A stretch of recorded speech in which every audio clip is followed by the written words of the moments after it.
What's going on, guys? It's Colin here for Next Gen Tactics, and I wanted to bring you some more Battlefield Bad Company 2 gameplay. This time we're playing Rush on Phu Valley, which is one of the maps on the Vietnam expansion pack.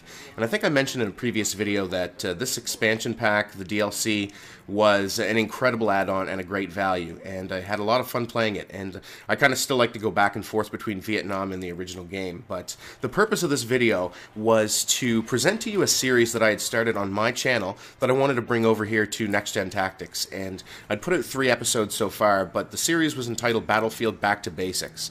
And in that series, what I was doing was bringing tips and tricks for people who are newer to the game, who maybe picked it up over Christmas or even more recently than that, and are struggling to get used to it. And the first episode was entitled Move Up, and what I was talking about in that video was that in rush mode, in particular, it's always important to move forward.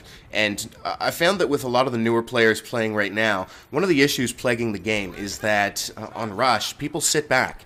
And I don't know if that's a lack of comfort with the weapons or with their reflexes or skills, but it seems that a lot of times when you're defending on rush, the better part of an entire team will sit back. And sometimes, you know, they'll sit back with a sniper rifle, sometimes they'll sit back with other weapons, but generally it makes for, you know, boring gameplay, long drawn-out games, and it makes it impossible for the attacking team to win if they have teammates not helping them out who are simply sitting back. And so in this gameplay, I move up quite aggressively. And, you know, one thing that you have to get used to when you first start playing Battlefield, I realize that you see a lot of footage on YouTube where the commentator or the person presenting the gameplay is getting a ton of kills and very few deaths. And when they're doing that, most often they are providing a mobile spawn point for their team. So they are up somewhere near the objective, although not right in the action, and they're providing a spawn point for the team, and they're picking off defenders. And, you know, with that type of gameplay, you tend to get a higher number of kills and a lower number of deaths. So,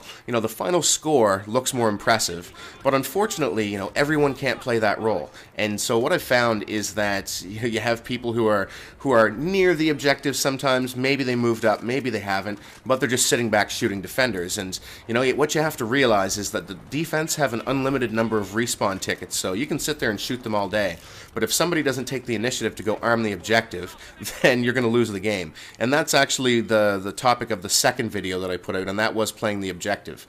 And in that video, you know, I presented a gameplay where I pretty much did my average KD. It was about a 1.5, and in this game I think I do a little bit better than that, but I perform a couple of different roles throughout this gameplay.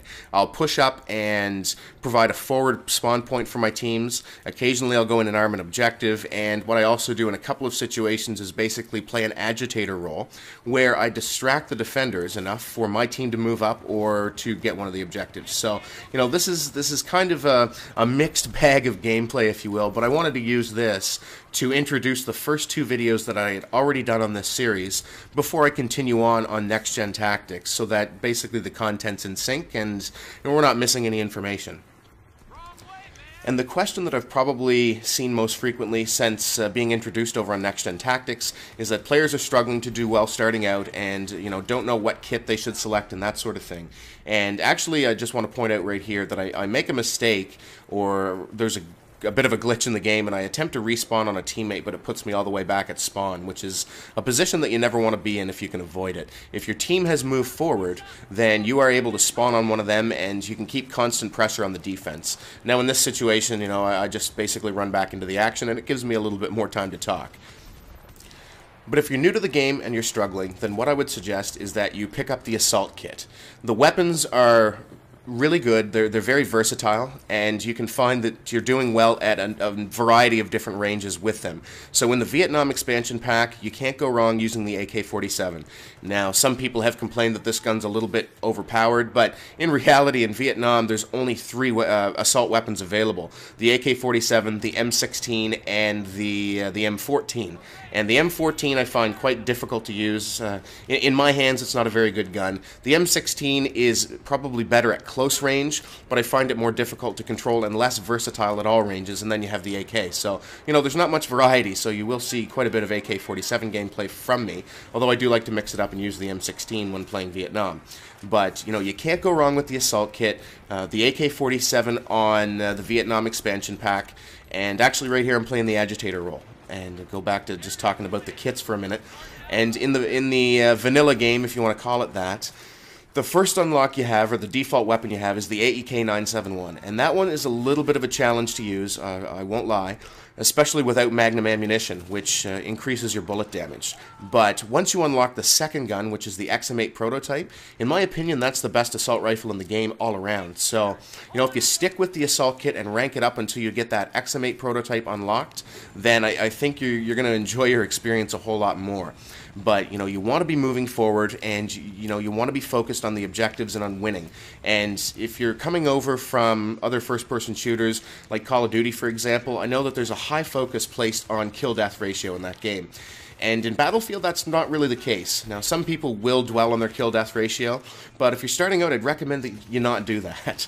Focus on playing the objectives and playing to win, and performing the role that is assigned to your kit. So with the assault kit, once you unlock the ammo boxes, drop those all over the place. The other kits, like engineer, repair vehicles, destroy vehicles. If you're the medic, then, you know, basically revive teammates once you unlock the defibrillator paddles, and throw health packs all over the place. And you get a ton of points for doing that. You get a lot of points for arming and destroying objectives. So, you know, if you do those sorts of things, you're going to rank up and you're going to help your team out a lot more than just sitting back with the recon kit sniping.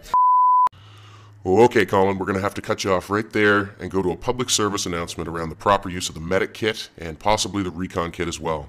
If you run around with the medic kit reviving your teammates without clearing the area and ensuring their safety, you will become known as a Rambo reviver who is in it for the points, and no one likes a Rambo reviver.